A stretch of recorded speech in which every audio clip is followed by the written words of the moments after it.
நல்ல பூச்சி தாக்குதலோட இது ஒரு சின்னதாக இருக்கிற சிகப்பு நெல்லிக்காய்ங்க. அடுத்தது சுத்தமாக காஞ்சு போன தேவதாரு, அதாவது டீ ட்ரீ.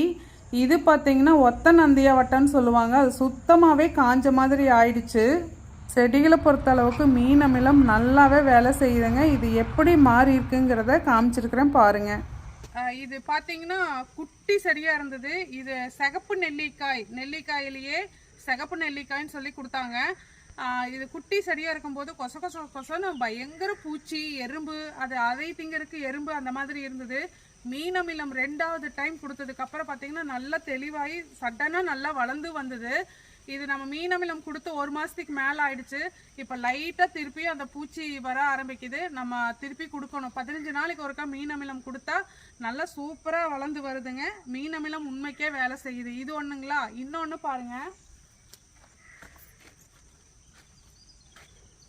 இது அந்த டீ ட்ரீ, அந்த செடி சுத்தமாக காஞ்சு போயிருந்தது.